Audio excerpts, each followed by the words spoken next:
The teddy bear was soaked in blood, and Park Seo-jun had not moved in 4 minutes. His men were not breathing normally. The radio had just delivered 7 words that rearranged everything. They didn't take money, they took the boy.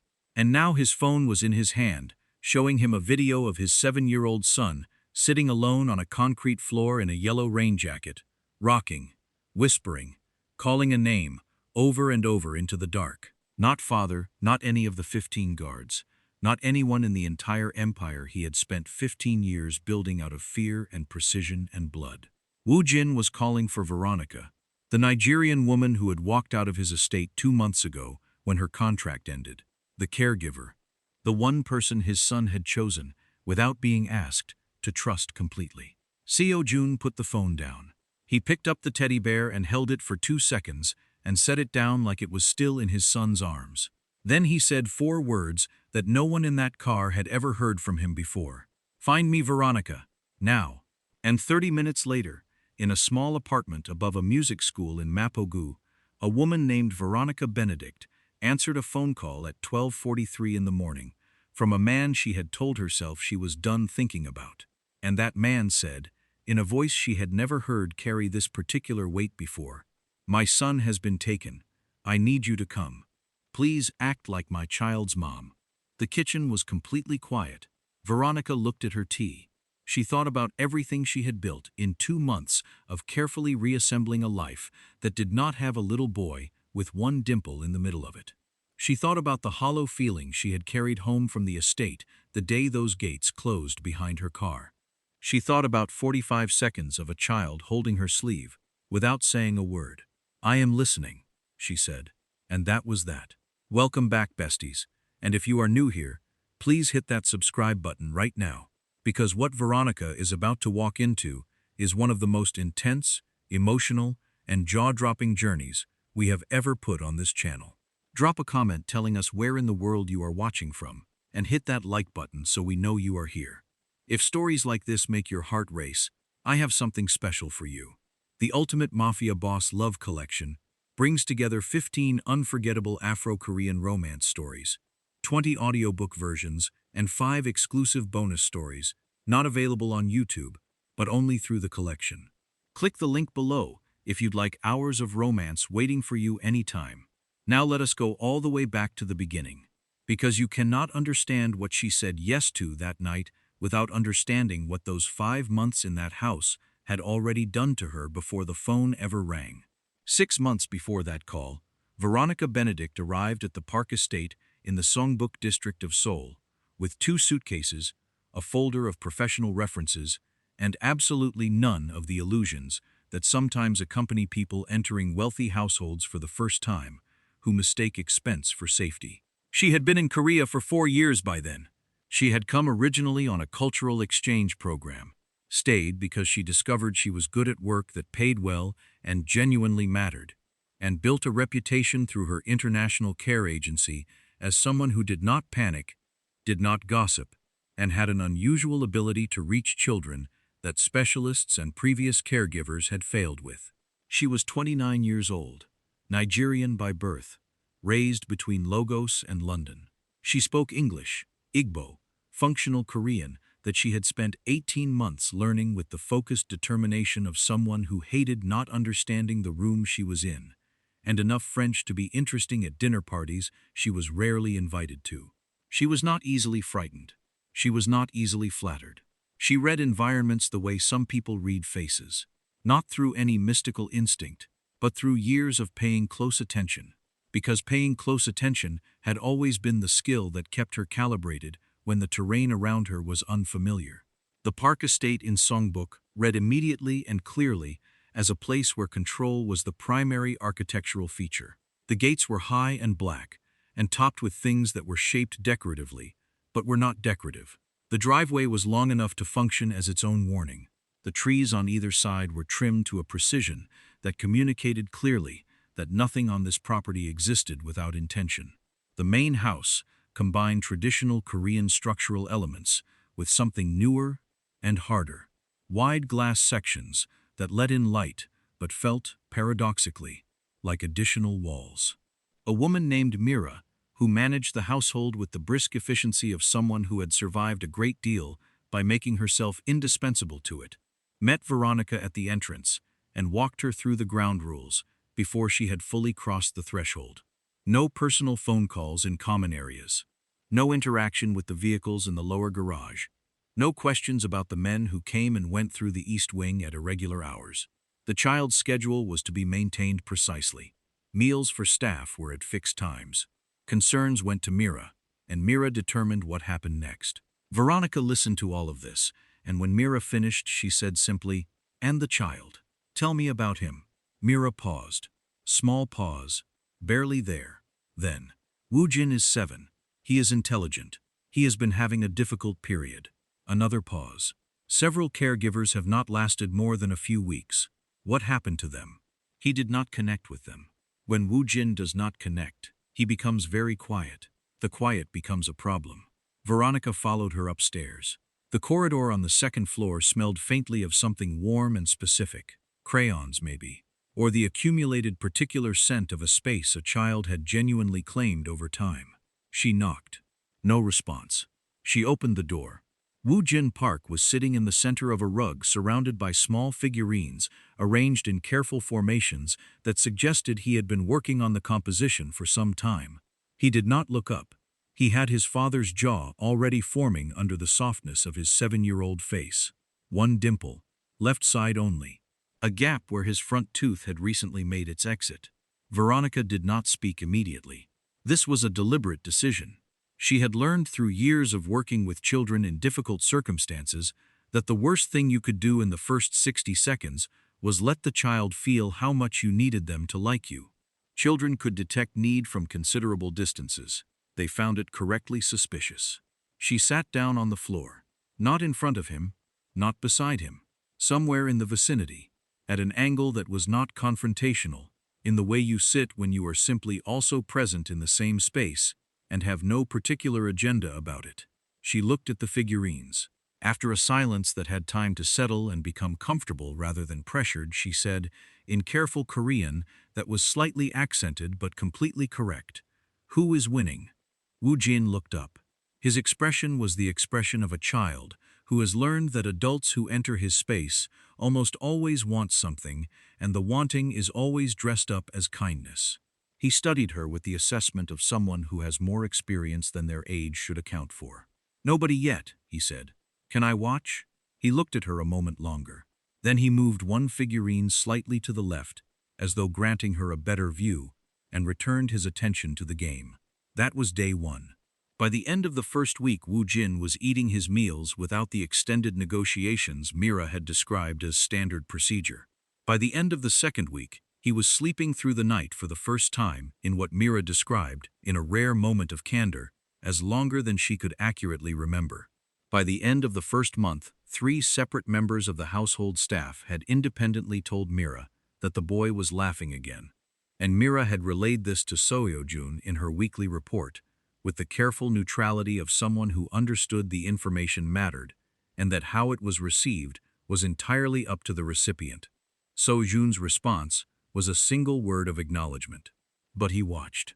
Veronica became aware of this gradually, not in a way that alarmed her, not in any manner that breached the considerable professional lines defining her environment. It was simply that occasionally she would be reading to Woojin in the garden and would become aware that the study window above them was open in a way it had not been before. Or she would be in the kitchen with Woojin, and something in the quality of the hallway beyond the entrance would shift in the specific way. Hallways shift when they are not quite empty. She noticed and said nothing. She understood what it was. A father watching someone give his son something he himself did not know how to give. Not because the love was absent. The love was absolutely not absent. She could see it in the way he tensed almost imperceptibly when Woojin entered a room, in the brief, unguarded thing that crossed his face when the boy was not looking at him. But he was a man who had constructed walls with such thoroughness and over such a long period that he had accidentally sealed himself away from the one person he would burn everything to protect. The love was there. It simply had no passage through. That was not her problem to solve. She was there to stabilize a child who was struggling, and she was doing that with measurable results, and that was the job. She told herself this regularly, and with great discipline. 3 months in, she was walking Woo Jin back from the garden when Seo Jun appeared at the bottom of the main staircase. He was on his phone. He was always on his phone.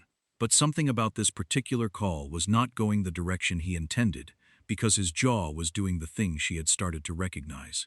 The small, sustained tension of a man controlling his voice completely, while the rest of him fought very hard to do the same. Woo Jin saw his father and stopped walking. His posture shifted in a way that was not fear but was adjacent to it. The careful adjustment of a child who had learned to make himself smaller in certain presences. Seo Jun ended the call. He looked at his son. Then he did something Veronica had not seen him do before. He crouched down, lowering himself to the boy's level, and said something quietly in Korean that she could not hear from where she was standing. Woo Jin answered. Whatever he said made Seo-jun close his eyes for a moment that lasted longer than a blink. He stood. He looked at Veronica, directly, for the first time in a way that was actual seeing rather than professional acknowledgement. Whatever you are doing with him, he said. It is working. He walked away before she could respond. She stood in the corridor with Woo Jin beside her, and told herself that what she was feeling was professional satisfaction, and nothing more complicated than that. She was not telling herself the truth, but she was doing it with impressive discipline. That evening, a significant addition appeared in her monthly payment, with no note attached. The contract ended after 5 months. The agency called it a successful placement and offered her the next assignment immediately. A family in Busan. Good conditions, nothing complicated. She packed. She said goodbye to Mira, who was unexpectedly warm about it at the edges, in the way that people who keep everything professional sometimes are when it actually matters. She said goodbye to Woo Jin on a Wednesday morning, and that was the part that cost her, because he held onto the sleeve of her jacket for 45 seconds and did not say a single word. And she did not say anything either, because there was nothing she could say that would be better than the silence of him holding on. She did not go looking for Seo-jun, because he was in a meeting. She told herself this was a practical reason and left it exactly there. The estate gates closed behind her car. She looked forward. The hollow feeling in her chest, she decided, was the natural end of professional attachment, and would resolve itself with time and the next assignment. 2 months later, at 12:43 in the morning, her phone rang. She answered it. She already knew somewhere underneath everything that she was going to. She already knew from the first syllable of his voice that she was going to say yes to whatever came next, because a boy with one dimple and a missing front tooth was sitting on a concrete floor calling her name. And that was not a thing she was built to hear and walk away from. She answered, and everything that happened after that was what happened after that. FDGD. The estate at 2 in the morning was a different building than the estate at any other hour. Veronica had lived inside it long enough to know its rhythms. She knew the particular quality of the silence it held during the day, controlled and deliberate, the silence of a space that had been engineered to project authority. She knew the softer silence of the late evenings when Woo Jin was asleep and the household staff had retreated, and only the distant sounds of the East Wing reminded you that the building was never fully at rest. This was neither of those silences. This was the silence of a building holding its breath. She had been collected from her apartment by 2 men she did not recognize, driven in a car with tinted windows that told her nothing about the route, and delivered to the estate entrance in 23 minutes. 23 minutes was not enough time to fully process the information that had come through the phone at 12:43, but it was enough time to make certain decisions. By the time the car stopped, she had made them. Mira met her at the door. In 5 months of working alongside this woman, Veronica had never seen anything on Mira's face that was not managed and composed. Right now, something that was not quite fear, but was close enough to recognize, sat openly in her expression. She looked at Veronica the way people look at someone they are genuinely relieved to see. And in this household, that was significant information. "He is in the main room," Mira said. "He asked that you come directly." Veronica followed her through the house. The corridors felt different with this many armed men moving through them. Not the regular rotation she had learned during her placement, but more of them, positioned differently, carrying themselves in the way people carry themselves when they are not standing around waiting, but actively maintaining a perimeter. Several faces she recognized, several she did not. Two faces that she had seen regularly for 5 months were absent, which told her something she did not examine directly, because examining it directly was not useful right now. The main room was large and faced the garden through the same wide glass wall that she had looked through dozens of times while Woo Jin played outside. The glass was dark now, the garden beyond it invisible in the rain.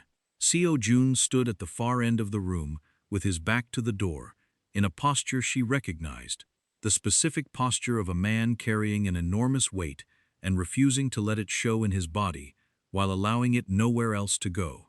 He was still in his evening clothes. Dark jacket, dark shirt. He had the look of someone who had not removed his jacket, because removing his jacket would mean acknowledging that the night had gone past the point of returning to normal. 3 men she had not seen before were seated at the table behind him. They had the particular quality of senior advisors, the kind of men who appear in rooms after catastrophes to help manage the consequences of catastrophes. One of them was older, with silver at his temples, and the careful eyes of someone who had spent decades making difficult administrative decisions. He was introduced to her later as Director Yoon. She filed his face immediately. Seo Jun turned when she entered. He looked at her the way he had looked at her once before, directly, in a way that was actual seeing rather than professional acknowledgement. But this time, the look contained something that she had never seen on his face in 5 months of proximity. Not vulnerability exactly, something more precise than that. The look of a man who has run every calculation available to him and has arrived at a place where the calculations no longer help. "Thank you for coming," he said. "You said Woo Jin," she said. "There was nothing to decide. Where is he?" Something moved behind his eyes. "We do not have a confirmed location. The group responsible has moved him at least twice since the initial contact. Our intelligence on their territory is partial. We cannot move without risking his life." She sat down, not because she was comfortable, but because standing while her brain processed this much information at speed was an inefficiency she could not afford. "What do they want?" Director Yoon spoke before Seo Jun could answer, which told her something about the hierarchy operating in this room right now. Standard protocol in situations of this nature would indicate a financial demand or a territorial concession. What has been communicated is neither. He paused in the way of a man who has learned that pausing before difficult information creates the impression of consideration rather than discomfort. They want a face-to-face exchange, at a location they control, with one specific condition attached. He looked at her steadily. Only the child's mother may enter the exchange zone for the handover. Veronica looked at Seo Jun. "Where is she?" "She cannot be reached." His tone was flat, in the particular way that meant the conversation about Woo Jin's mother was finished, and had been finished for some time, and was not a door that was going to open in this room tonight. "She has been unreachable for 18 months, Director Yoon added, with the careful neutrality of someone managing information in front of multiple parties simultaneously. Veronica was quiet for a moment. She looked at the table. She looked at the glass wall and the rain beyond it. She looked back at Seo Jun. "So you need someone," she said. "Not a question. The photographs they are working from are 2 years old," Director Yoon said, leaning forward slightly with the energy of a man who has prepared a case and is presenting it carefully. "Taken before certain changes in appearance, you are similar in age, similar in build, with appropriate preparation. You want me to walk into a location controlled by the people who took a 7-year-old child," Veronica said, "and convince them I am his mother." "Yes," Seo Jun said. The word was simple and complete, and contained no decoration at all. "And if they do not believe me?" Director Yoon looked at the table with the studied attention of a man who has learned that certain objects are useful to look at when questions arrive that have unpleasant answers. "Say it," Veronica said. She was looking at Seo Jun, not at Director Yoon, not at the table. At Seo Jun, because he was the one who had called her, and he was the one whose son was in a concrete room, and he was the one who was going to say the honest version of this. Seo Jun met her eyes. "Then you will not walk out of that building." The rain against the glass was the only sound in the room for a full 10 seconds. 10 seconds is a long time when the content of those seconds is what the content of those seconds was. Veronica looked at her hands. She thought, with the part of her brain that was still operating practically, about the Busan assignment, about the family with the younger children and the uncomplicated conditions, about her apartment above the music school and the tea she had been making at 12:43 in the morning, when the world redirected itself without asking her permission. Then she thought about a video she had not seen but could construct completely from what Seo-jun had told her. A small room, a yellow rain jacket, a boy rocking and whispering. Whispering her name. She looked up. "I have conditions," she said. The shift in Seo-jun's posture was minimal. Maybe 1 degree, maybe 2. In the language of a man who expressed almost nothing externally, it was equivalent to audible relief. "Full information," she said. "Not the version you decide I need. Everything about the group, the location, what went wrong the night he was taken, and how. I will not walk into this carrying half the picture." "Agreed. Direct communication with you throughout the preparation, not your men. You." A pause that lasted exactly as long as his consideration of this took. "Agreed. And when this is finished," she said. And she took her time with this one, because it was the one that mattered in a different way than the others. "When Woo Jin is safe and this is done, I walk away completely. No further contact related to your operations. No debts, no obligations, no arrangements I did not agree to in advance. Woo Jin gets proper professional support for what this experience has put him through, and I am not used as a convenient reason to delay that or replace it." Seo-jun looked at her for a moment that was slightly longer than the others. "Agreed," he said. "All of it." She nodded once. "Then I need the files. Tonight." Director Yoon began opening folders. The preparation that followed was the most concentrated and unsettling 48 hours of Veronica's professional life, which was a significant statement from a woman who had navigated some genuinely difficult 48-hour periods in her career. The group was called the Cheon faction. They had operated in Seoul's criminal underworld for over 2 decades, originally as a distribution network that had gradually expanded its territory and influence through a series of strategic alliances and, when alliances failed, through methods that did not require paperwork. Their current leadership was centered on a figure identified in the files as Chairman Ha, 71 years old, who conducted his operations with a patience that the briefing documents described as his primary weapon. He waited. He let situations develop, past the point where others could sustain the pressure. Then he moved. The Cheon faction had been in active tension with Park-aligned operations for approximately 8 months. The files described a series of territorial pressures along trade routes in the southern industrial corridor that had been escalating through intermediary disputes into something more direct. The kidnapping of Woo Jin was the most direct thing yet. "Why the child?" Veronica asked during the second briefing session. She was sitting at the table in what had been a conference room the last time she was in this building, and had been converted since then into something that felt more like an operations center.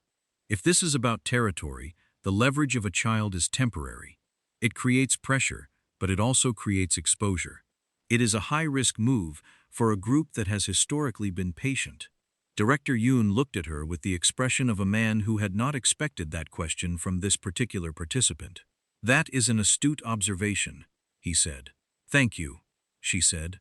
"Answer it." "We believe," he said carefully, "that this is about more than territory. The specific demand for the mother suggests that the objective is psychological destabilization rather than material gain.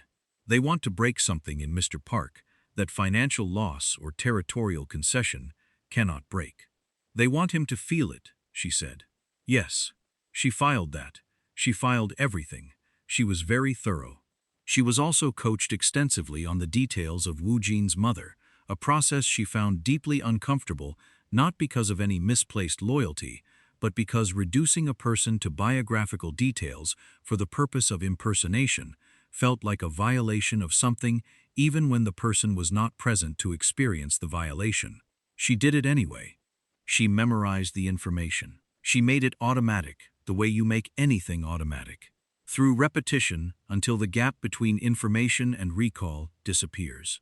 The physical preparation was handled by 2 women from Director Yoon's team who worked with quiet efficiency and no conversation beyond what was operationally necessary. Her hair was styled differently. Her clothing was adjusted to match an aesthetic that was not hers, fitted and precise in a way that felt foreign on her body. She looked at herself in the mirror the night before and thought about the distance between who she was and what she was presenting, and decided that the distance was manageable because the foundation underneath was true. She loved that child. That was real. Everything else was costume. Seo-jun came to the preparation room at 11 o'clock the night before the handover. He dismissed the team. He stood in the doorway for a moment, with his hands in his jacket pockets, in the way he stood when he was deciding what version of something to say. "I want you to know," he said, "that 4 extraction teams will be positioned as close to the perimeter as the Cheon faction's surveillance will not detect. The moment Woojin is visible and moving toward you, we extract immediately. And if they discover the situation before that point," she said, "then I come in regardless of the perimeter." She turned from the mirror to look at him directly. "That would likely result in both our deaths." "Yes," he said simply. "It might." She looked at him. He looked back at her. He was exhausted in a way that his posture was fighting against with everything it had. There was something on his face that she recognized because she had occasionally seen it briefly and always seen it disappear quickly. It was the thing that was there when he watched Woojin without Woojin knowing. The part of him that lived behind all the walls. "He calls for you," Seo-jun said. "In the video. I did not tell you the words before. He was saying your name."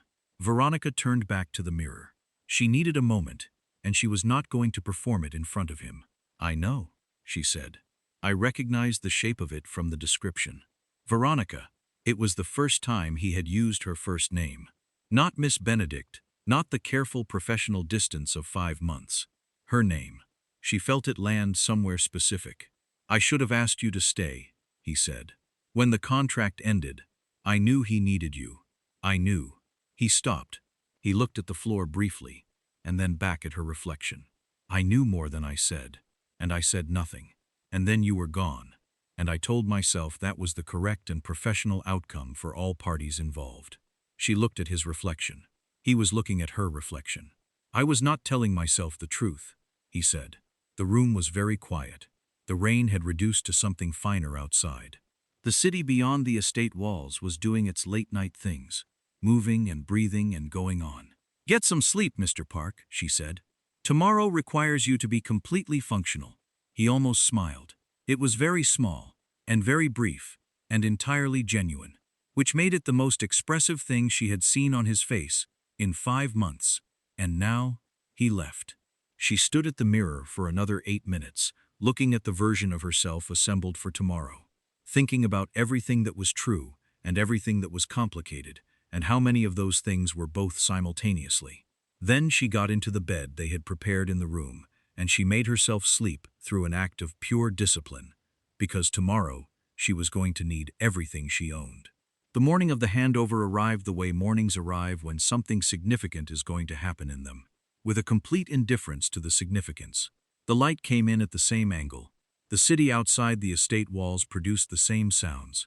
Birds that had no awareness of criminal geopolitics made their bird sounds in the garden.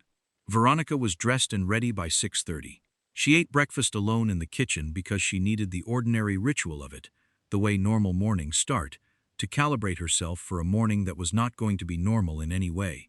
She made herself eat properly. She made tea. She washed her own cup and put it away. Woo Jin's chair at the kitchen table was empty. She looked at it for 3 seconds, then she turned away from it and went to find Director Yoon for the final briefing. The operational details were these. She would travel in a vehicle with no visible connection to the Park estate, accompanied by 2 men whose faces were unknown to the Cheon faction's intelligence network. These men would function as legal representatives and carry documentation to support that role. The documentation was real in the sense that it existed and would withstand a surface examination. It was not real in any other sense. She would have a communication device small enough to be discreet. She had already been told, in a quiet sidebar by Director Yoon before the main briefing began, that the device would almost certainly be detected and removed at the entrance because the Cheon faction swept for electronics as standard procedure at all meetings of this nature. She acknowledged this information and said nothing further about it. She would therefore be operating from the moment she entered the building without any external communication. This was the part she had sat with the previous night in the space between going to sleep and actually sleeping. The part where she was alone in a room controlled by people who had taken a child, presenting a fiction, with no way to signal anyone outside and no guarantee of anything. She had sat with it until she understood it completely, and then she had put it to one side and gone to sleep, because understanding a risk completely and being paralyzed by it are two different things, and she had always chosen the first one. Seo-jun found her 10 minutes before the car was scheduled to leave. He appeared in the corridor outside the preparation room without his usual composition entirely intact. He stood in front of her and looked at her and did not say whatever he had apparently come to say. "I know," she said, before he could start. "I have not said anything." "You came here to say something about what happens if this goes wrong," she said. "And you are trying to decide whether saying it will help or make it worse. It will make it worse, so do not say it." He looked at her. "How do you do that?" "Do what?" "Read a room that precisely." "I have been doing it my entire life," she said. "It is a skill that develops when you spend a lot of time in rooms where the subtext matters more than the text." He nodded slowly. Then he reached into his jacket pocket and held out something small. She looked at it. It was Woo Jin's other figurine, the small general from the battle formation set, the one Woo Jin always put at the very front of whatever arrangement he was building, because he had decided, through a 7-year-old's completely serious military logic, that the general needed to be where the action was. "He would want you to have this," Seo-jun said, "for today." She took it. It was smaller in her hand than she expected, as these things always are when you hold them outside their context. She closed her fingers around it. "Right," she said. "Let us go get him." The car moved through Seoul in the early morning light. The city was transitioning from night people to day people, the particular hour when both populations briefly share the same streets, in a way that happens nowhere else quite like it happens in Seoul. The night workers heading home, passing the morning commuters just beginning, everybody moving, nobody stopping. She watched it through the window and held the small general in her closed fist, and breathed at a rate she had decided in advance was the correct rate for today. The building was in the industrial southern district, below the Han River, in an area that had been manufacturing something or other in a previous version of its life, and now existed in the particular suspended state of structures that have lost their original purpose and not yet been assigned a new one. High ceilings, wide floors, the kind of space that makes sound uncertain about where to go. They were stopped at the outer perimeter first, vehicles checked, documentation examined, with the focused attention of people who had been told to look for specific things, and were looking. Then they were waved through to the secondary entrance, where 4 individuals in civilian clothes, whose function was not civilian, waited to conduct a more personal examination. She was searched efficiently. No theater about it, no performance, just the methodical work of people doing a job. The communication device was found in approximately 40 seconds. It was removed without comment. One of the Cheon faction's people held a tablet beside her face and looked at it for 14 seconds, while comparing something on the screen, and then looked at her again, and then nodded to someone behind him. She was escorted inside. The interior of the building had been arranged with the deliberate intentionality of a stage. A central table, long and industrial, with chairs positioned on both sides in a way that made the geometry of the meeting clear before anyone sat down. Lighting overhead that was neither harsh nor warm, but calibrated precisely to make it difficult to fully read what was happening on other people's faces. 3 men on the far side of the table, seated. A 4th standing to the left of center. He was older, gray at his temples in a way that was not silver, but the genuine gray of a man who had spent 71 years in a world that did not encourage longevity. He was not large. He was not physically imposing in any conventional way, but he had the quality that certain people develop when they have been the most dangerous person in a room for long enough that the rooms themselves begin to adjust around them. He stood very still. He watched her walk toward the table with the attention of someone who is not seeing her for the first time. She sat down. She folded her hands on the table surface in front of her. She looked at him directly and waited. He smiled. It was a smile with no warmth anywhere in it, and no pretense of warmth, which she found, oddly, more respectful than the alternative. "Mrs. Park," he said, "thank you for making the journey." "Where is my son?" she said. She had decided this on her own, not from any coaching instruction. A mother whose child had been missing for 4 days did not sit down and exchange pleasantries. A mother in that situation was operating from a layer that was below social convention, below strategic positioning, below everything except the single point. She was going to be that woman from the first word, because that was the only version of this that was real, and reality, she had decided, was her only actual advantage in this room. Chairman Ha's smile did not move. "He is comfortable," he said. "He has eaten regularly. He has slept. He is asking repeatedly for something called a brown bear with one eye, which we were unfortunately unable to locate." "Then bring him to me," she said. "The condition was family. I am here. Bring him." "The condition," Chairman Ha said pleasantly, "was ours to set. It is also ours to determine when it has been satisfied." She held his gaze. "Then ask what you need to ask." He asked 3 questions. The first 2 arrived exactly where the briefing had indicated they would. Biographical information. Dates, places, specific details that a mother would carry in her automatic memory. She answered both, without any gap between the question and the response, because she had spent 2 days making the information automatic, and because she understood that in this room, a half-second of reaching for an answer was its own kind of answer. She was doing fine. She was doing well, actually. She could feel it in the quality of attention from the men on the far side of the table. And then Chairman Ha asked the 3rd question. He tilted his head very slightly and said, in the same pleasant conversational tone he had used for everything else, "What does the boy do when he cannot sleep?" The room was completely still. Veronica did not reach for the briefing information. The briefing had not covered this because the briefing could not have covered this. This was not a verifiable biographical fact. This was a behavioral detail that only someone genuinely present in the child's life would know. She took one breath. Then she said, "He arranges his figurines. He has 2 complete sets, and he keeps them in specific formations, the ones he considers elite on one side and the damaged ones on the other. He talks to them while he does it, quietly, like he thinks no one can hear him. Everyone can hear him. He has been doing it since he was 4 years old, and nobody has ever told him it is strange, because it is not strange. It is how he processes things." She looked at Chairman Ha steadily. "He also," she said, "checks the door. Every few minutes while he is awake at night he looks at the door. He is checking that the people who said they would come back still intend to." The room was very quiet. Chairman Ha looked at her for a long time. Then he smiled again, and this smile was different from the first one. Smaller, more genuine, and significantly more frightening because of both of those things.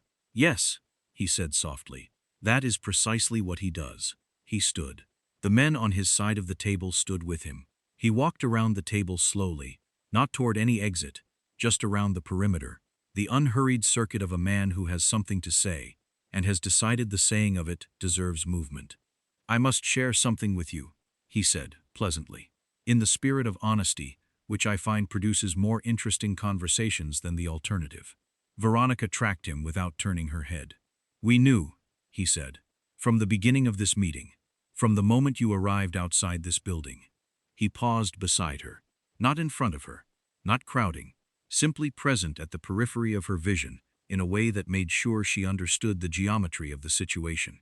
"You are not Woo Jin's mother." She did not move.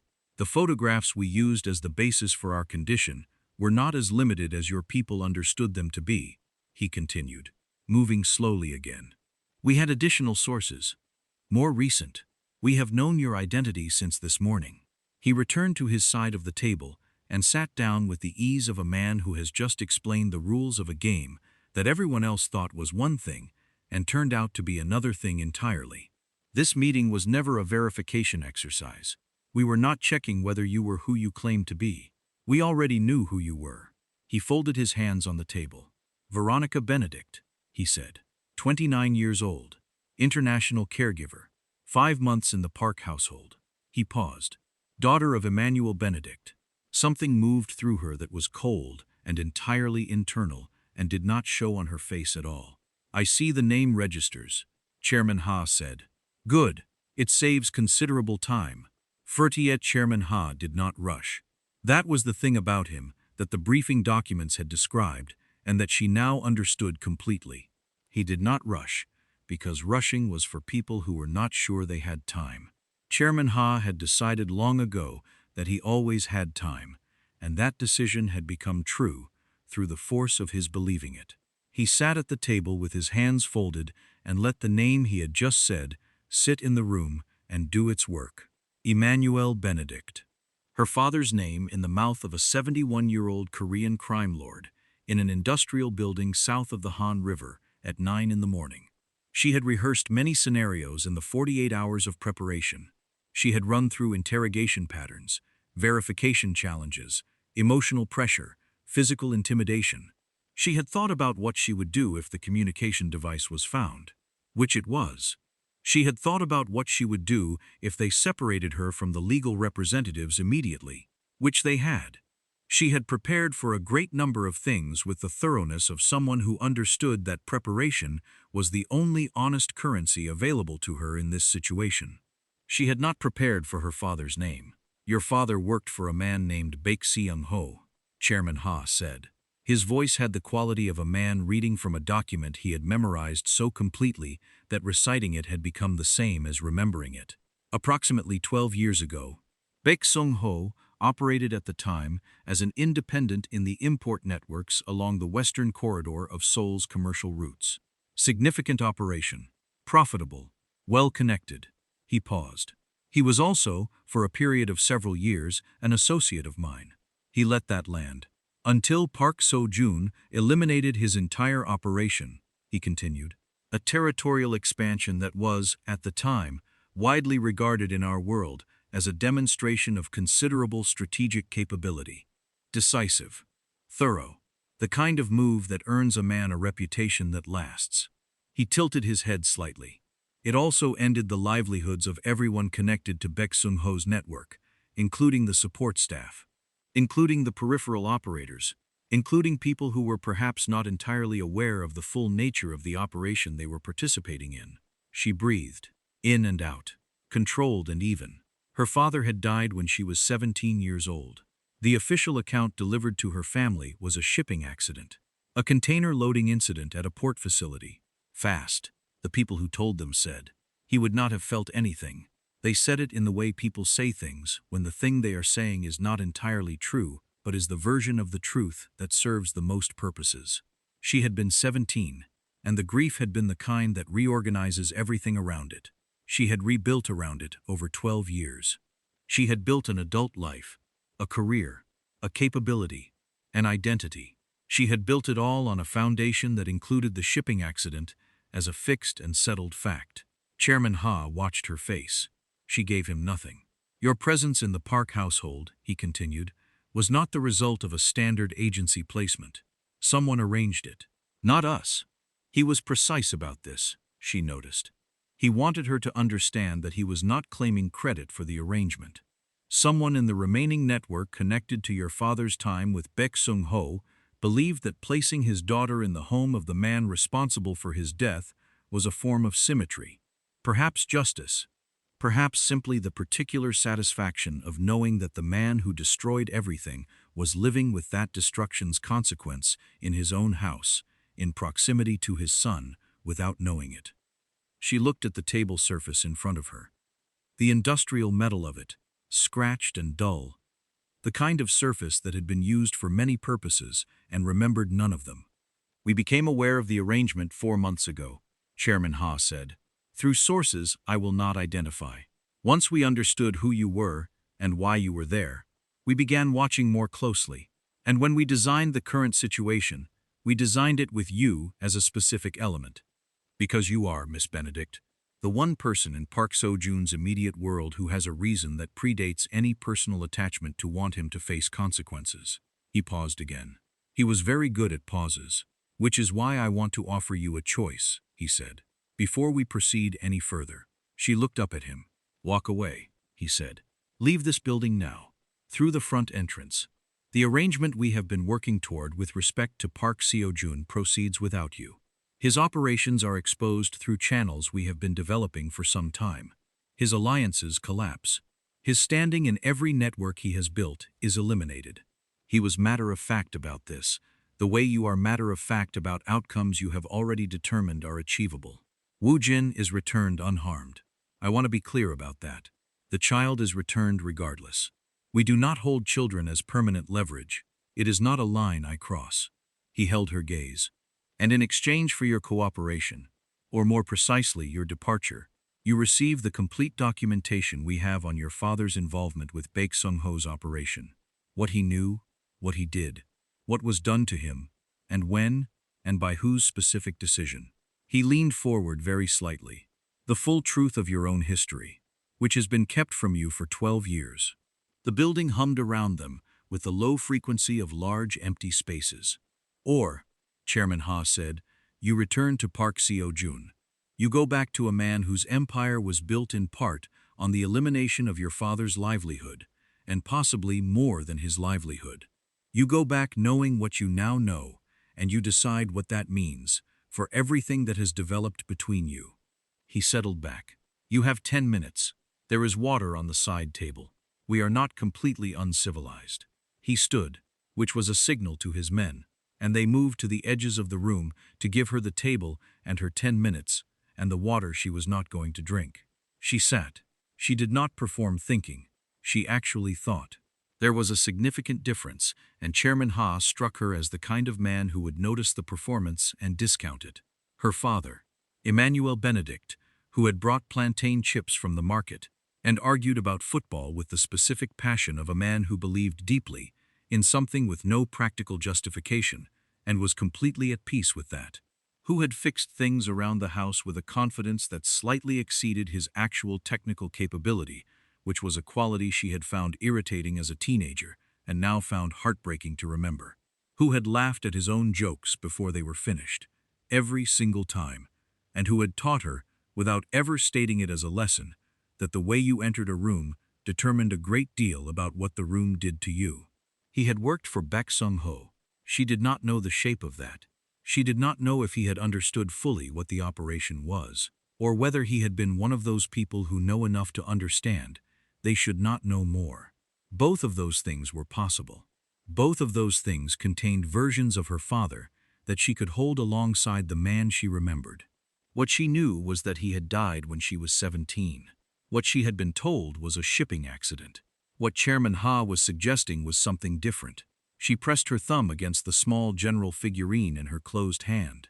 Seo-joon Park had built his empire on territory and control and the elimination of what stood in the way of both. That was not a secret. She had known what he was from the moment she read the agency briefing before accepting the placement. She had gone in with her eyes open. She had known the walls, the guards, the east wing, the quality of the silence in the corridors. She had known what it all indicated. What she had not known was whether any thread of her being there connected to something she did not have access to. Now she had access to it. She thought about Seo-joon standing in the doorway the night before, saying, "I should have asked you to stay." She thought about whether that changed if his operation had contributed to her father's death. She thought about whether it changed if he had not known. She thought about whether it changed if he had. These were questions she could not answer in 10 minutes in an industrial building with a 71-year-old man waiting patiently on the other side of the room. What she could answer was simpler, and was the only thing that actually needed answering right now. She could answer what she was going to do about Woo Jin. The child would be returned regardless, Chairman Ha had said. She believed him, not because she trusted him, she did not trust him, but because the statement was consistent with what the briefing described as his operating philosophy, and because there was nothing strategically valuable for him in lying about it at this particular juncture. The child would be returned. But Chairman Ha had also said the child would be returned regardless. Not immediately, not now. The return would happen on the Cheon faction's timeline, through their process, after the other elements of their arrangement with Seo-jun had been resolved, which meant Woo Jin stayed in that room with the concrete walls for however long the process took. She thought about a boy checking a door every few minutes, because the people who said they would come back might not. Before we continue, a quick note for everyone who loves these Mafia Boss romance stories. I've bundled 20 of our most loved Afro-Korean romance stories into the Ultimate Mafia Boss Love Collection. You'll get all 15 complete stories, 20 audiobook versions, plus 5 exclusive bonus stories you won't find on YouTube. If you'd love to enjoy these stories anytime, without ads or interruptions, you'll find the link in the description below. She stood up. She walked to the side table.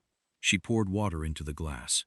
Not because she wanted it, but because she needed to do something with her hands for a moment that was not folding them, or pressing them flat, or gripping a figurine. She held the glass and looked at the far wall and made the decision she had already been making from the moment she answered the phone. She set the glass down. She turned around. "I want to see him," she said. Chairman Ha raised an eyebrow with the measured surprise of a man who is not actually surprised. "I beg your pardon. Woo Jin, before I respond to anything you have offered, I want to see him. With my own eyes. In the same room. Not through a screen or a camera or a door." She looked at him steadily. "You said he was comfortable. You said he was unharmed. Let me confirm that myself, and then we can have the rest of this conversation." "That was not a condition I presented." "No," she said. "I am presenting it now. You brought me here because I am the one person with a particular kind of connection to the child. You want to use that. Fine. But the cost of using it is that I see him first. Because I will not make any decision about anything, including decisions that benefit you, without confirming his condition with my own eyes." She said it without heat, without demand in her voice. Just clearly, in the tone of someone stating what is going to happen and waiting for the room to catch up. Chairman Ha looked at her for a long moment. She saw something move in his expression that was not warmth and was not respect exactly, but was a quality adjacent to both of those things. The quality of a man who has encountered something he finds genuinely interesting, and who does not find many things genuinely interesting anymore. 5 minutes, he said. Supervised. He spoke to one of the men at the edge of the room. The man left. She was escorted through a door at the back of the main space, down a corridor that was not finished in any sense of the word, but was functional and clean, to a room that was entirely different from the concrete cell in the video. This room had a cot. It had a blanket.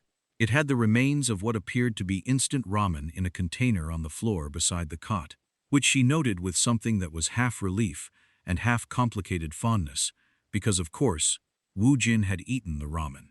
If you gave that child instant ramen, he would eat it with the focused enthusiasm of someone who had decided this was the best food available and was not going to waste it by eating it slowly. He was sitting on the cot with the blanket around his shoulders when the door opened. A female guard sat in the corner, doing nothing in particular, with the efficient stillness of someone who had learned to be invisible in small spaces. Woo Jin looked up. She watched the moment he recognized her. She had a view of his face from the doorway, and she saw it happen in the exact sequence it always happened when he saw her. The initial alertness, the processing, and then the complete and total abandonment of caution that had nothing to do with training and nothing to do with strategy and everything to do with the fact that she was a person he had decided was safe. He said her name, not in Korean, not mother, her name, in his particular version of it, the syllables rearranged by his age and his accent and the specific way he had always pronounced it, which was entirely his own, and which she had never corrected because it was better than the original. She crossed the room. She crouched in front of him. She looked at his face first, carefully, the way you look at something when you need to confirm a fact with your eyes, and not just your understanding. He was physically unharmed. She confirmed this. His color was fine. His eyes were clear and present, and looking at her with everything in them. "I am here," she said. Her voice was very quiet and completely even. "You are going to be all right." He put his arms around her neck. She held him. 30 seconds. She counted them precisely because she needed to give him those 30 seconds. And she also needed to not be here longer than she had agreed to, because she needed to go finish the conversation in the other room, and get him out. She pulled back. She held his face in both hands and looked at him directly the way she had always done when she needed him to hear something completely. I am going to get you out of here, she said. Do you understand me? I am going to get you out. He nodded.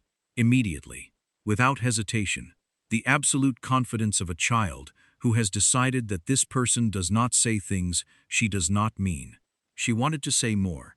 She had approximately 14 things to say that were not operationally useful and would take more than 5 minutes. She did not say them. She stood up. She looked at the guard in the corner, who looked at the opposite wall with the professional discretion of someone who understood that certain things were not theirs. She walked back to the door. In the corridor, the escorting man moved to lead her back. She followed him. She carried every detail of Woo Jin's face with her. The blanket around his shoulders, the ramen container, the way he had said her name, all of it. She was going to need all of it for what she was about to say.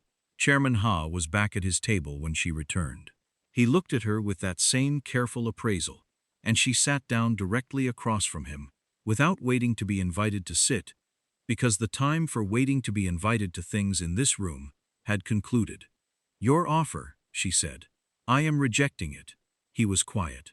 Not because I disbelieve what you told me about my father, she said. I believe it. I am going to verify every detail of it independently, and I am going to do that thoroughly. And I am going to make decisions based on what I find. That process will happen. She looked at him. But it is going to happen separately from this. It is not currency in this room today. She put her hands flat on the table. You built this entire situation on the assumption that if I knew the truth about my father, the logical thing for me to do would be to walk away from Park Seo-joon and let you handle the consequences, she said. And I understand why you assumed that. It is a reasonable assumption if you are looking at the pieces from a distance. Father's death connected to his operation. Man responsible for operation sitting across the table from her every day. She held his gaze. What that assumption misses is that none of what you have told me changes what I see when I look at a 7-year-old boy on a cot in your building, eating ramen and waiting for someone who said they would come. Chairman Ha did not respond immediately. You said the child would be returned, regardless. She continued. I believe you, but regardless means on your timeline and through your process, and after everything else you have arranged has concluded. And I am not willing to leave that child in your building for 1 additional hour while the rest of this gets resolved. Not for information about my father, not for any arrangement you are offering, not for anything. She leaned forward slightly. So here is what is going to happen, she said. You are going to bring Woo Jin to me now. We are going to walk out of this building through the front entrance. And whatever you have planned for Park Seo-joon, whatever the next steps of your arrangement are, you pursue them through channels that do not involve a 7-year-old child sitting in a room, waiting to find out if the people who took him are going to give him back. The room was very still. Not the careful theatrical stillness of earlier, but a different kind. The stillness of a situation that has moved into territory that was not in the original plan. Chairman Ha looked at her for a long time. One of the men at the edge of the room shifted almost imperceptibly and then stopped when Chairman Ha did not move. You walked into this building alone, Chairman Ha said finally. Not as an accusation, more as an observation he was making to himself out loud. Knowing we had already identified you, knowing the device was going to be found, knowing you had no support inside this room. Yes, she said. For a child that is not biologically yours. Yes. In service of a man whose empire may be directly connected to your father's death. That, she said, is a question I am going to investigate properly before I make any final conclusions about it. But yes, I came here knowing what I knew. Chairman Ha was quiet for a moment. Then he said, why? It was the first time in the entire conversation that he had asked something that was not either strategic or rhetorical. It was a genuine question. She could hear the difference. Because he checked the door, she said, every few minutes in that room, waiting to see if someone was going to come. She looked at Chairman Ha directly. I told him I was coming. I do not say things I do not mean. The silence that followed was significant. Then Chairman Ha turned to the man on his left and spoke 3 words in Korean. The man left the room. Chairman Ha looked back at Veronica, and for the first time in the entire meeting, he looked at her without the appraisal, without the calculation, with something that was simply, plainly, one human being looking at another and registering what they see. "You are," he said quietly, "a remarkable young woman." "I know," she said. "The child." Now, he looked at her one more moment. Then he nodded once. 4 minutes later, Woo Jin walked through the door of the main room, still trailing his blanket and carrying the empty ramen container, because he had apparently decided it was coming with him. He looked around the room. He found her immediately. He crossed to her with the purposeful walk of a child who has somewhere to be, and that somewhere is specific. She took his hand. She looked at Chairman Ha one last time across the room. He was watching her with an expression she could not fully read, which was unusual, because she could usually read expressions. There was something in it that was not hostility, and was not warmth, and was something she was going to think about later when she had the space to think properly. He said something, very quietly. She was already turning toward the exit, and she caught only part of it, the shape of a name at the end of it. A name that was not Seo Jun's name, and was not Woo Jin's name. It was a name that sounded, from this distance and at this volume, like her father's name. She kept walking. She kept walking because stopping to ask what he meant would mean staying in this building, and she had made a promise to the boy whose hand she was holding, and she kept her promises. Whatever Chairman Ha had added at the end of that sentence was going to have to wait, because right now the floor beneath her feet led to the front entrance, and the front entrance led to the outside, and the outside led to a car, and the car led away from here. They walked through the corridor, through the outer room, past the men at the entrance who stepped back without being instructed to, because something about the way she moved with the child beside her communicated a conclusion that was not going to be renegotiated. The front door, the outside air hit them both, cold and carrying the particular edge of a Seoul morning that had not yet decided to warm up. Woo Jin pressed close to her side without breaking stride, and she put her arm around him, and they moved toward the car that was sitting exactly where she had been told it would be. She got him inside. She got in beside him. The door closed, the car began moving. Woo Jin sat pressed against her with his blanket and his empty ramen container, and after approximately 90 seconds of watching Seoul pass outside the window, he looked up at her and said, very seriously, "You did not bring the brown bear." She looked down at him. "No," she said. "I did not." "It is okay," he said, with the magnanimity of someone who has decided to be gracious about a significant disappointment. "We can get a new one." She put her arm around him more completely and looked out the window at the city. She was shaking, not visibly, not in any way that Woo Jin could detect, but underneath the surface of everything she was presenting, something that had been holding itself in place through discipline and focus and the particular adrenaline of high-stakes functioning, was now releasing in the specific way that things release when the thing they were holding against has passed. She breathed through it, in and out, counted the buildings passing outside. Let it move through her, and not stop anywhere. Woo Jin fell asleep in 7 minutes. He simply closed his eyes against her shoulder, and was gone, with the total completeness of a child who has been running on fear for 4 days, and has now given himself permission to stop. She sat in the moving car, holding a sleeping child, and turning over in her mind everything Chairman Ha had said, and everything she still did not know, and everything she was going to have to find out, and what all of it meant for the conversation waiting for her at the other end of this drive. The car moved through Seoul. The city went on being the city, enormous and indifferent and alive, conducting its morning the way it conducted all its mornings, with the particular energy of a place that has decided perpetual motion is both the method and the point. She held the small general figurine in her free hand, the one Seo Jun had given her that morning at the corridor. She turned it over once with her fingers and then closed her hand around it and let the small, solid weight of it be exactly what it was. The estate gates opened before the car reached them. Seo Jun was at the entrance. He came forward the moment the car stopped, and the door opened, and Woo Jin, groggy and trailing his blanket with the ramen container still in his hand, stepped out into the morning, and his father was there and caught him before the stumble completed itself, and held him with both arms entirely, and his face pressed into his son's hair, and nothing he could have said in that moment would have been more complete than the silence he chose instead. Veronica stood a short distance away and gave them the moment, because it was theirs. After a time, Seo-jun looked up at her over his son's shoulder. His face was doing things she had never seen it do before. She looked at him and nodded once, and he held her gaze, and she understood that the conversation they needed to have was not the conversation for this moment. Right here, in the morning light, with his son in his arms. That conversation was going to happen. It was going to be difficult and important, and she was not going to let it be otherwise.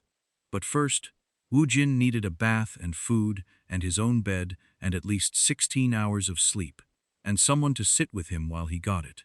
She followed them inside. And the question she was carrying, the one Chairman Ha had planted in her with her father's name, walked in with her and settled into the house, and waited, patient as everything real is patient, for the moment when there was finally room to face it. Jin slept for 14 hours. Veronica knew this because she was in the house for all 14 of them. She had not planned to stay. The agreement had been that she would bring him back, and then the terms she had set at the beginning of all this would apply, and she would leave cleanly and completely the way she had told Seo-jun she intended to. Those terms were still her terms. She had not changed them. But she had sat with Woo-jin while he was bathed and fed and settled into his own bed, and she had held his hand while he went under into the deep, dreamless sleep of a child whose body had decided that everything else could wait, and his hand had gripped hers with the grip that children use when they are technically asleep, but some part of them is still making sure, still checking, still confirming that the person who said they would stay has not moved. She did not move. She sat in the chair beside his bed and listened to him breathe, and after about an hour, she stopped telling herself she was going to leave soon, and simply sat there and let the truth of where she was be what it was. Mira brought her tea at some point, set it on the small table beside the chair, without saying anything, looked at Woo-jin sleeping and looked at Veronica, and nodded once in the way that Mira communicated most of the things she considered important, with an economy that contained more warmth than most people managed with full sentences. Then she left. Seo-jun did not come to the room. She was aware of him in the house. The quality of the building's atmosphere changed when he was moving through it. She had learned this during 5 months of living inside these walls. But he did not come to Woo-jin's room. He was giving the space to his son and to her, and managing whatever needed managing in the rest of the building, the calls, the aftermath, the operational consequences of what had happened and what had been averted. She sat and drank the tea when it was cool enough, and held Woo-jin's hand and thought about everything she was going to have to do next. She was going to have to find out about her father. This was not a question anymore. It had not been a question since the moment Chairman Ha said Emmanuel Benedict's name in that industrial building with the certainty of someone who had done their research. She had verified things before, professionally and personally, and she understood the methodology. You went to primary sources wherever possible. You cross-referenced. You did not accept a single account of anything, particularly not an account offered by someone with a strategic interest in what you believed. Chairman Ha had a strategic interest. He had offered the truth about her father as leverage, as a reason to walk away from Seo-jun, as a currency, in an arrangement that served the Cheon faction's purposes. That did not mean what he told her was false. It meant she needed to verify it independently, and she was going to do that without taking any version of it as settled until she had. And then she was going to have to talk to Seo-jun. This was the part she had been sitting with for hours. Not avoiding, she was done with the specific kind of self-deception that looked like avoiding something and called itself something else. Sitting with it genuinely, letting its full shape be present rather than managed. Seo-jun Park had built his empire through the elimination of competitors and the expansion of territory and the kind of strategic ruthlessness that the briefing documents had described in dry administrative language that did not change what it was. Baek Sung-ho's operation had been one of those competitors. Her father had worked for Baek Sung-ho. Her father had died at 17 years into her life, and she had been told it was a shipping accident, and she had believed it for 12 years, because the alternative was a door she did not have the information to open. She now had the information. She did not yet have the truth of what had happened. There was a significant difference. Chairman Ha had told her the shape of a story.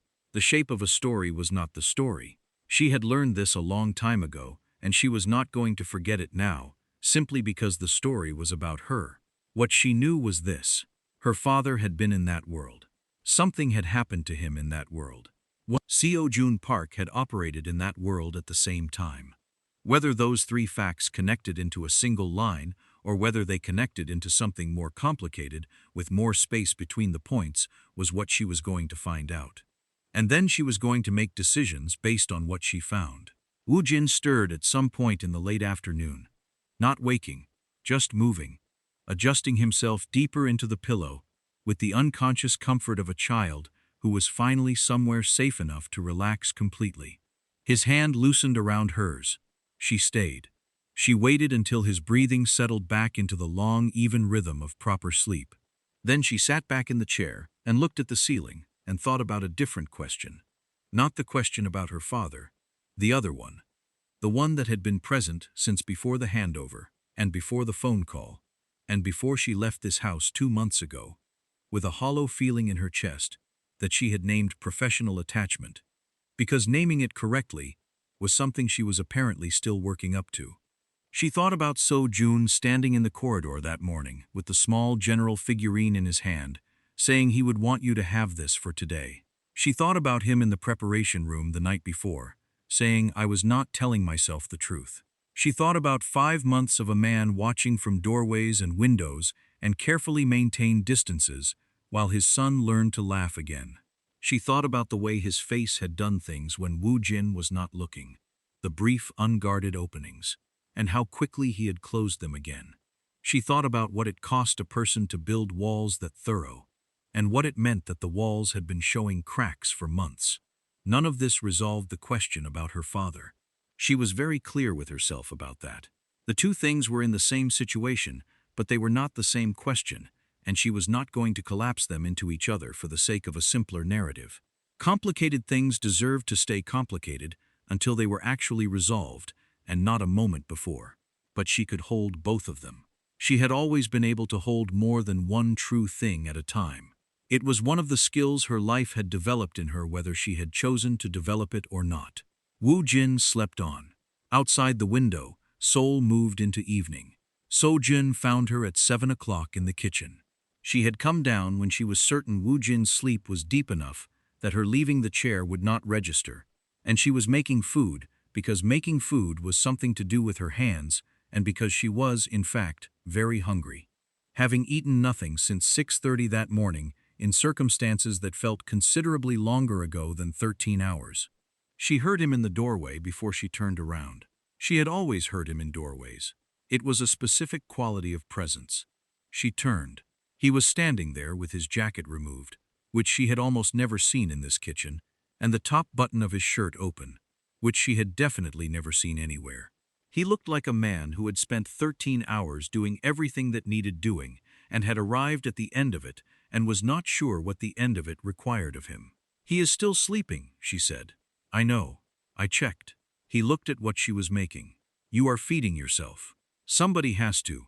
Your household staff apparently took the evening off. I gave them the evening. They needed it. He moved to the other side of the island. Not crowding. The careful distance she had come to understand was its own form of consideration. I need to talk to you. I know, she said. She turned back to what she was making. Eat something first. You look like a man who has not eaten since yesterday and is currently surviving on whatever adrenaline does when it runs out. He was quiet for a moment. That is accurate. Then sit down. He sat. She made enough for two without making a discussion of it, and set a plate in front of him and sat across from him, and they ate in the particular silence of people who have been through something significant together and are not yet ready to begin talking about it, but are also not going to pretend they are anywhere else. He ate everything on the plate. She noted this. She had always noted what Woo Jin ate, because it was professionally relevant, and she had, somewhere along the way, started noting what Seo-jun ate too, which was not professionally relevant and was therefore information about something else. When the plates were clear, he looked at her and said, "Tell me what happened in that room." So she told him everything Chairman Ha had said, in the order he had said it, without softening any of it, and without adding anything that was not there. She told him about the 3 questions, and the third one that was not in any briefing. She told him about the offer and the conditions. She told him about her father's name. She watched his face while she said that part. He was very still. "Emmanuel Benedict," she said clearly, because she was not going to let it be said quietly or sideways. "Chairman Ha says my father worked for Baek Sung-ho. He says your operation eliminated Baek Sung-ho's network approximately 12 years ago. He says my father died in that context and that the shipping accident account was not the complete story." She looked at him steadily. "I have not verified any of this independently. I am going to verify it, but I need to know what you know about it. Right now. Tonight. All of it." Seo-jun looked at her across the kitchen island for a long moment that contained several things she could see him working through. Then he said, "Yes." One word. She waited. "Baek Sung-ho's operation was eliminated 12 years ago," he said. "The expansion into the Western Corridor routes required it. I was 26 years old, and I had been running my own operation for 2 years, and I made the decision, and I executed it." He said it plainly, without the defensive layering that people apply to difficult things when they are managing how the difficulty is received. "I do not have complete records of every individual who was connected to Baek Sung-ho's network at that time. There were peripheral operators, support staff, people who were connected without being central. I did not track all of them." He paused. "I do not know what happened to your father specifically," he said. "I did not know his name. I did not know he had a daughter who was 29 years old, and in my house, taking care of my son." He met her eyes. "If what Chairman Ha told you is accurate, if your father's death is connected to what I did 12 years ago, then I am responsible for that. Not directly, not with intention toward him specifically, but responsible in the way that a decision is responsible for its consequences, whether you tracked every consequence or not." She listened to this. "I am not going to tell you that changes nothing," he said. "I am not going to tell you it should not affect how you see me, or what you decide about any of this. It is what it is, and you are owed the truth of it." She looked at him. "How did I end up in your household?" He was quiet for a moment. "I do not know. I genuinely do not know. I used the agency because they were recommended and vetted, and the placement was processed through standard channels. If someone engineered it, they did it inside the agency's system at a level that did not trigger anything we were monitoring." He looked at her. "I am going to find out. I will find out, and I will tell you exactly what I find." She nodded slowly. She believed this, not uncritically, and not without the understanding that believing it was a choice she was making with partial information. But she believed it. "I need to investigate my father independently," she said. "I need to find out the truth of what happened to him, and I need to find it from sources that are not Chairman Ha, and not you, because both of you have interests in what I conclude, and I need sources that do not." "Yes," he said immediately. "Whatever resources you need, contacts, access, travel if necessary, whatever it takes. I am not asking you to fund my investigation into something you may be responsible for," she said. "That is a conflict I am not comfortable with." He started to say something and then stopped. He thought about it. Then he said, "That is correct. I withdraw the offer." She looked at him. He had not defended the impulse or argued the practicality. He had simply heard the reasoning and adjusted. She filed that. "I also need to be honest with you about something," she said. "About this." She gestured between them, the small movement that contained everything she had been not naming for months. "I am not going to have that conversation while there is a question open about my father that connects directly to you. It would not be honest. I cannot hold those two things in the same hand at the same time and give either of them the attention they deserve." He looked at her for a moment. "You are separating them." "I am separating them," she said. "One at a time, properly. And the first one I find the truth of. Whatever that truth is, I face it completely, and then I decide what comes after." He nodded. He looked at the empty plate in front of him. Then he looked back at her with the expression that had been breaking through his walls in brief moments for months. The unguarded one. The one that looked like the actual person underneath everything he had built. "I need to tell you something," he said. She waited. "When the car came through the gate this afternoon," he said, "and I saw him. When Woo Jin came out of that car, I want you to understand that the first thing I felt, before I could feel anything else at all, was something I cannot name accurately, except to say it was not about the territory, or the operation, or any of it." He paused. "It was about what it had cost you to go in there and get him. And I did not have a language for what I felt about that. I still do not." The kitchen was very quiet. "I am a man who has spent 15 years building things," he said. "Structures, alliances, operations, things I could control and measure and direct. I am very good at building things." He looked at her. "I do not know how to tell someone that they are not a thing I built, and not a structure I am managing, and not a piece of any operation I have ever run. I do not have practiced language for that." "I know," she said. "I am aware that this is not sufficient. It is a start," she said. "It is an honest start, which is more than most things in your world manage to be." He almost smiled. The small real one, the one she had catalogued precisely 3 times before tonight, and which was now 4. "Your son is going to need a great deal of support after this," she said.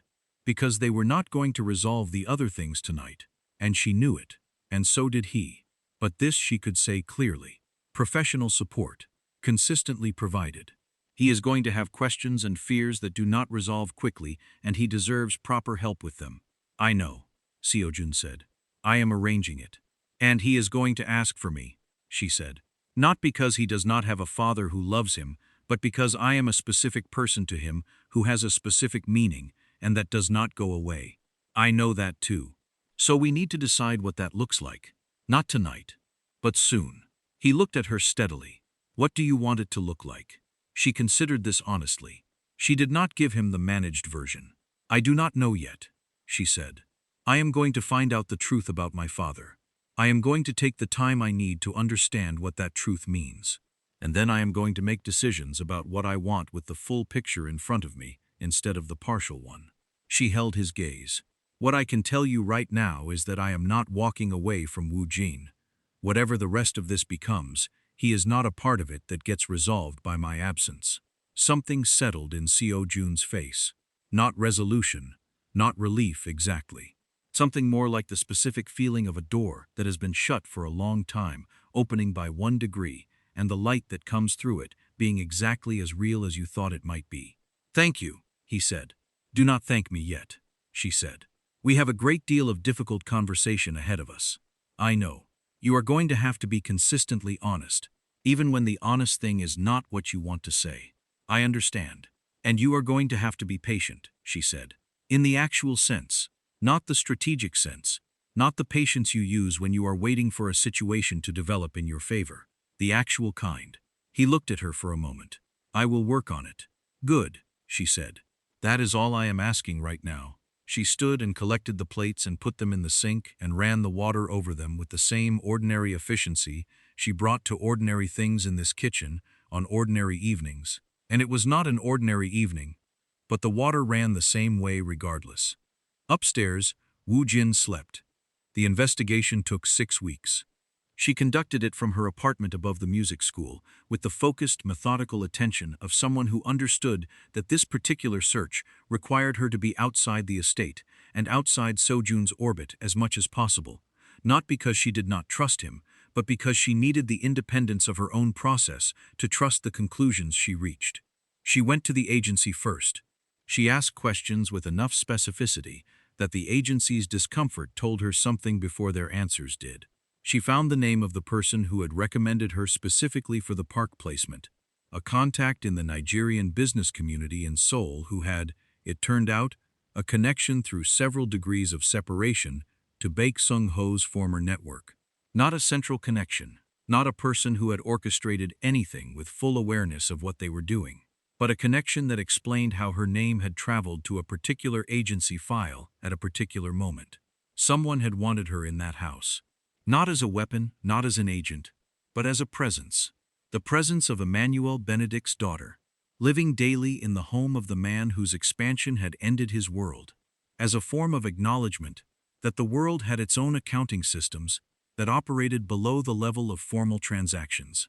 She found her father's records through a contact in Lagos who owed her mother a favor that had been outstanding for years, and who, when Veronica called and explained what she was looking for, went quiet for a moment, and then said, gently, that he had been wondering when this call would come. Her father had not died in a shipping accident. He had died in the dissolution of Baek Sung-ho's operation, in the particular violent efficiency of a territorial elimination conducted by a 26-year-old with a plan and the capability to execute it. He had not been a central figure. He had been a logistics coordinator, a man who arranged the movement of things from one place to another, and did not ask all the questions about the things he was moving, because asking questions was the kind of thing that got logistics coordinators replaced. He had known enough to understand. He should not know more. He had also, according to the contact in Lagos, been in the process of extracting himself. There were records of it, quiet records, the kind you make when you are trying to leave something dangerous without making enough noise to make it more dangerous. He had been 2 months from completing the extraction when the operation ended. She sat with this for 3 days. She did not call anyone. She did not go to the estate. She sat in her apartment with her father's life and death laid out in front of her in documents and accounts from people who had known him in a context she had not known he existed in, and she held it all. She held the logistics coordinator alongside the man who brought plantain chips from the market. She held the peripheral operator alongside the man who fixed things around the house with misplaced confidence. She held the person who had been 2 months from getting out alongside the person who had been her father and had loved her and had died at 17 years into her life. She found, after 3 days, that she could hold all of it, not comfortably, not without grief, not without the specific sharp pain of discovering that the story you have been living inside had rooms in it you did not know about. But she could hold it. She was built to hold complicated things, and she had always known this, and it was true now, even when the complicated thing was her own history. She called Seo-jun on a Thursday evening. He answered on the second ring. "I have finished," she said. "What did you find?" She told him. All of it, in the same way she had told him what happened in Chairman Ha's room, completely and in order, without softening and without additions. She told him about her father's role, about the extraction he was attempting, about the contact in Lagos, about the agency and the placement and the connection that explained how she had ended up in his household. Seo-jun listened without interrupting. This was something she had observed about him from early in their acquaintance. He was capable of listening completely when the listening mattered, and it mattered now, and he did it. When she finished, there was a silence. Then he said, "I am sorry." She waited. "I cannot undo what happened 12 years ago," he said. "I cannot change what I did, or what it cost people who were in the periphery of what I was doing, and who did not deserve to bear that cost. Your father was one of those people, and I am sorry." He paused. "I know that is not sufficient. I know it does not return anything. But it is true, and it is the only thing I have that is not a negotiation." She listened to this. She let it be what it was, and not more than what it was, and not less. "I believe you," she said. "What does that mean for what comes next?" She looked out the window of her apartment. The music school below was dark at this hour. The street beyond it was doing its ordinary things. A man walking a dog. 2 people at the pojangmatcha across the way, sharing something hot in the cold air. "It means," she said, "that I have the full picture now, and I have made a decision." He waited. "I am not going to let what your younger self did 12 years ago be the only thing that defines what you are now," she said. "Not because it does not matter. It matters. But because I have spent 6 weeks looking at who my father was and who he was trying to become, and I believe people can be in the process of becoming someone different. I watched you for 5 months before any of this happened, and I watched you with your son, and I know what I saw." She paused. "That does not resolve everything.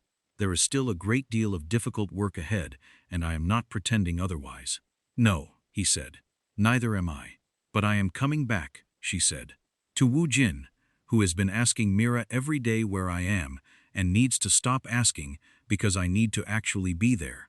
And to the conversation you and I have not finished." She paused. "One thing at a time. In the right order." "Yes," he said, and there was something in the single word that contained considerably more than the word itself. "I will be there tomorrow morning," she said. "He will be at the window," Seo-jun said. "He stands at the window in the morning now. He started doing it last week." She closed her eyes for a moment. "I know what he is doing. Checking to see if someone is coming."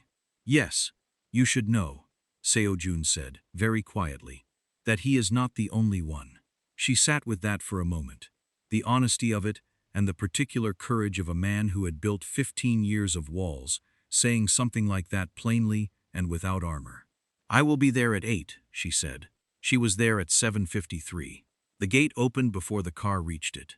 She walked up the drive in the morning light with her coat around her and her bag on her shoulder, and when she looked up at the house, Woo Jin was at the window.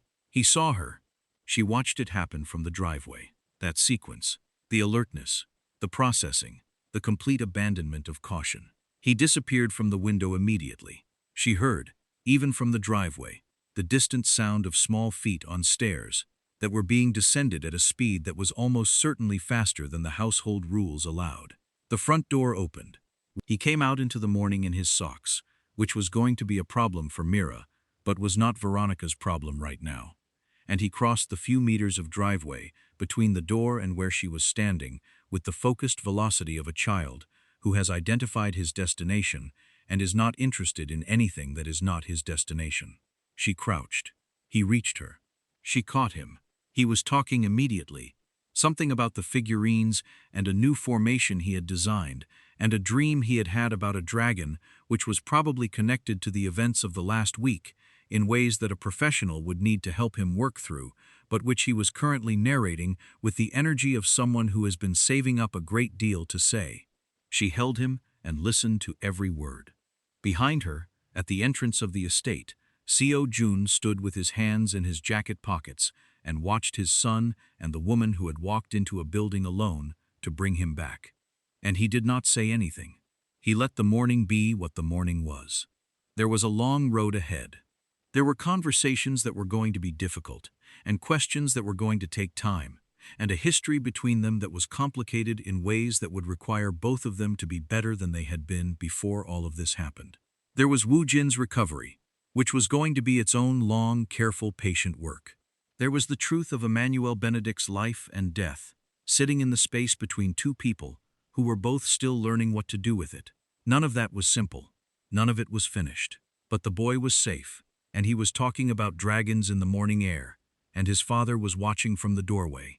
And the woman, who had said she was going to get him out, had gotten him out, and was here, and was not going anywhere. And sometimes, that is where things begin. Not at the clean, easy starting point, but at the complicated, real one.